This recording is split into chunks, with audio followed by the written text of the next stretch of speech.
Assalamualaikum warahmatullahi wabarakatuh. Perkenalkan, nama saya Cynthia Putri dengan NIM 20231011031116. Di sini saya akan mempresentasikan tentang asas lex specialis derogat legi generalis dalam hukum acara pidana di Indonesia. Hukum acara pidana di Indonesia pada dasarnya diatur dalam Kitab Undang-Undang Hukum Acara Pidana atau KUHAP sebagai aturan umum yang menjadi pedoman dalam proses penegakan hukum pidana. Namun, dalam perkembangannya, muncul berbagai peraturan perundang-undangan khusus yang mengatur tata cara penanganan tindak pidana tertentu, seperti lebih spesifik di tindak pidana korupsi, narkotika, terorisme, dan kejahatan yang berbasis teknologi informasi. Oleh karena itu, diperlakukan suatu asas hukum yang dapat menyelesaikan konflik tersebut, yaitu asas lex specialis derogat legi generalis, yang berarti aturan yang bersifat khusus mengesampingkan aturan yang bersifat umum. Asas lex specialis derogat legi generalis merupakan salah satu asas penting dalam ilmu hukum yang berfungsi untuk menentukan hukum mana yang harus diterapkan ketika terdapat dua aturan yang mengatur hal yang sama tetapi dengan tingkat kekhususan yang berbeda. Dalam konteks ini, aturan yang bersifat khusus akan mengesampingkan aturan yang bersifat umum. Asas ini tidak hanya dikenali dalam hukum acara pidana material, tetapi juga sangat relevan dalam hukum acara pidana, terutama karena adanya berbagai undang-undang khusus yang mengatur prosedur penegakan hukum secara berbeda dari KUHAP sebagai aturan. Inti dari asas ini adalah hukum khusus mengalahkan hukum umum, digunakan saat terjadi konflik norma, bertujuan menciptakan kepastian hukum, menjadi pedoman bagi hakim dan penegak hukum. Penerapan asas dalam hukum acara pidana. Dalam praktek penegakan hukum di Indonesia, asas lex specialis derogat legi generalis sering diterapkan ketika terdapat perbedaan pengaturan antara KUHAP dengan undang-undang khusus. Dalam kondisi demikian, maka ketentuan dalam undang-undang khusus yang akan digunakan. Sebagai contoh, dalam penyadapan, KUHAP tidak mengatur secara rinci mengenai mekanisme penyadapan. Namun, dalam undang-undang khusus seperti UU IT dan UU Tipikor, penyadapan diatur secara jelas dan diperbolehkan dalam kondisi tertentu. Oleh karena itu, dalam perkara yang berkaitan dengan tindak pidana tersebut, ketentuan dalam undang-undang KUHAP. Selain itu, dalam hal penahanan, KUHAP mengatur batas waktu penahanan secara umum. Namun, dalam undang-undang terorisme, jangka waktu penahanan dapat lebih lama karena mempertimbangkan sifat kejahatan yang luar biasa.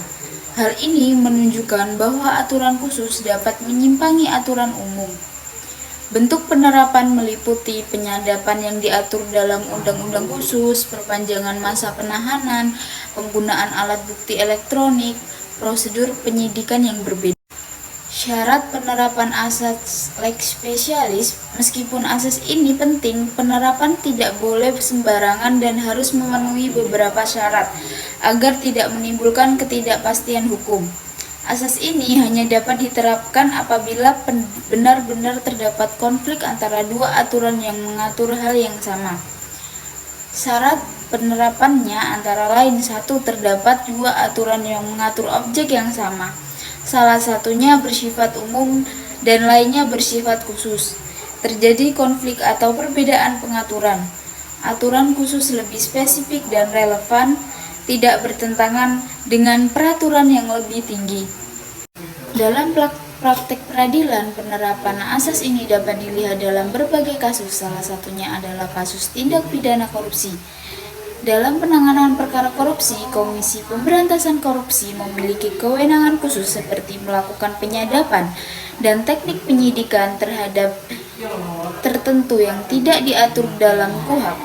Oleh karena itu, dalam hal ini digunakan ketentuan dalam Undang-Undang Tindak Pidana Korupsi seperti sebagai lex specialis.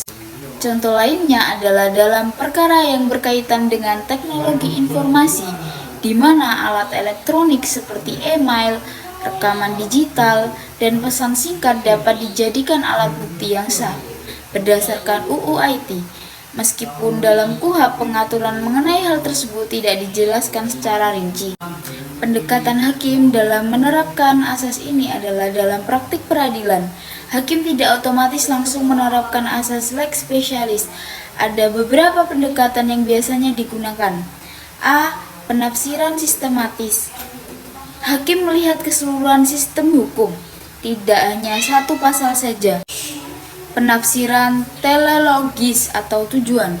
Hakim mempertimbangkan A. Tujuan dibuatnya undang-undang khusus tersebut. B. Apakah tujuan itu akan tercapai jika aturan umum digunakan?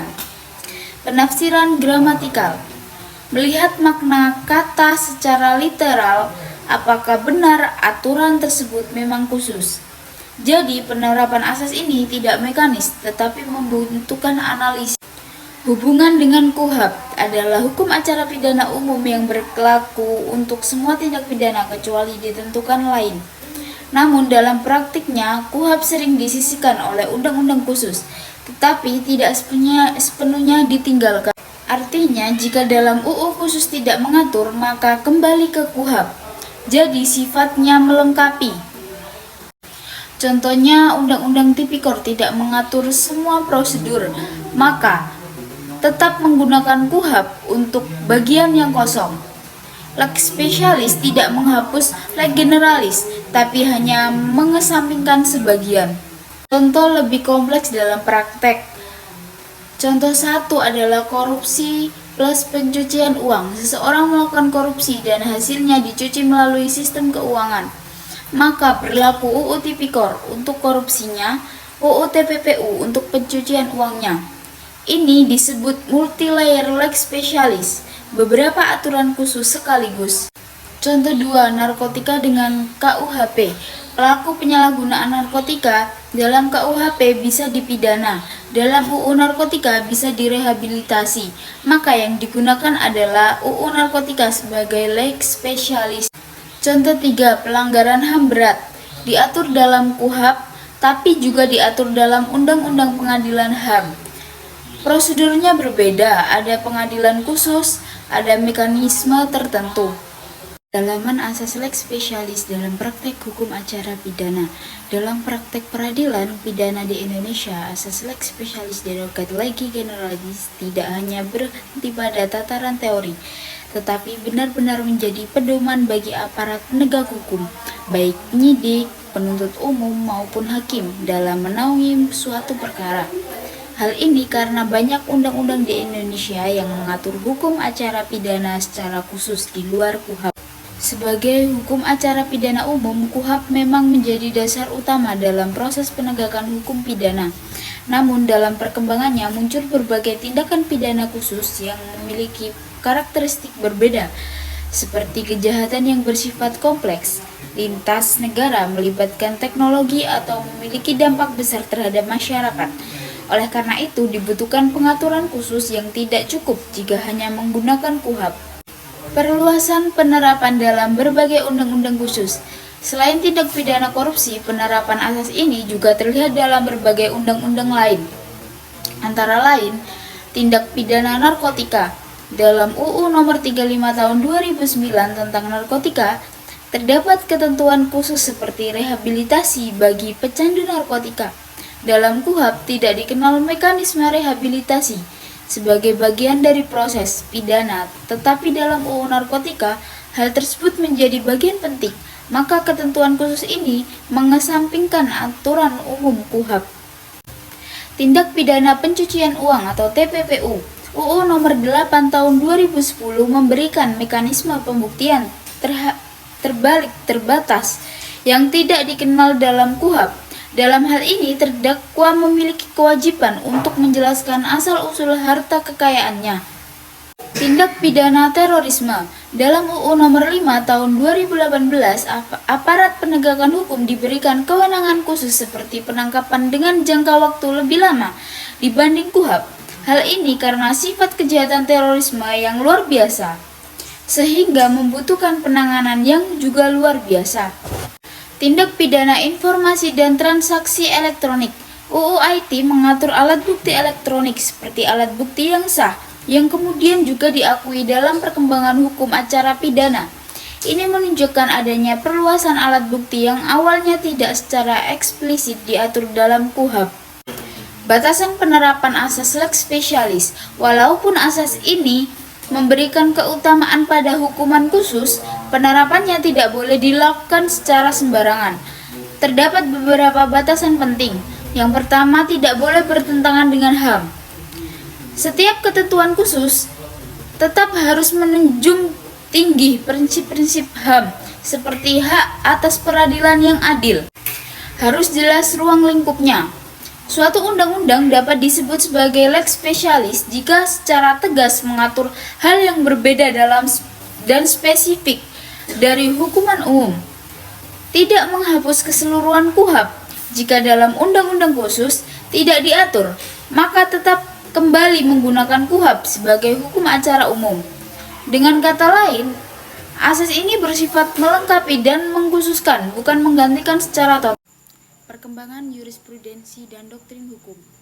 Putusan-putusan penting Mahkamah Agung. Sebagai lembaga peradilan tertinggi, Mahkamah Agung telah menghasilkan berbagai putusan yang berkontribusi dalam memperjelas penerapan asas lex specialis derogat legi generalis dalam hukum acara pidana.